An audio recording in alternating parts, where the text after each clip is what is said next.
रुद्रमाला की वो आत्माएं जो मनन चिंतन मंथन में धीमी गति वाली है, वो भी साक्षात्कार में जाएंगे। जो बुद्धि योग से अपने पाठ को नहीं खोल सकते हैं, वो साक्षात्कार से अपने पाठ को समझेंगे। संदेशियां जो संदेश लाती हैं वो कैसे? वो संदेशियां कही जाती हैं जो ध्यान में जाती हैं, संदेश लाती हैं। ऐसे ही है संदेश। जैसे कोई स्वप्न में जाता है, सो जाता है, स्वप्न देखता है और स्वप्न देखने के बाद फिर वो स्वप्न की बात सुनाता है। इतना ही अंतर है कि स्वप्न बंद आंखों से सुसुप्त अवस्था में देखा जाता है, स्वप्न की अवस्था में, और जो साक्षात्कार है वो बैठे बैठाए खुली आंखों से साक्षात्कार में चले जाते हैं। सब नहीं जा सकते हैं।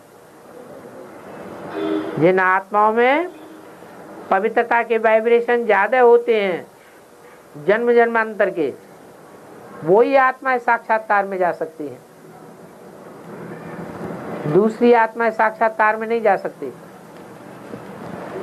जैसे रुद्रमाला के मण के जन्म जन्मांतर के पतित राजाएं हैं या पावन आत्माएं हैं, पतित राजाएं हैं, तो उनमें से कोई भी अनुभव नहीं करता साक्षात्कार में जाने का।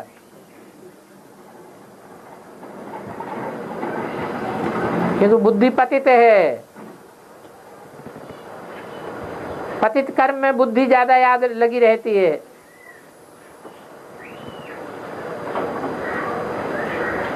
जो जन्म जन्मांतर की भारतीय रानियां हैं वो साक्षात्कार भी उन्होंने किए हैं। परंतु ऐसा भी टाइम आता है, जैसे आज में छोटे रूप में हुआ सिंध हैदराबाद में, कि बहुतों को साक्षात्कार हुए। ऐसे ही अंत में भी होगा, लेकिन वो तब होगा जब प्योरिटी के बारे में लोगों में विश्वास ज्यादा बढ़ जाएगा।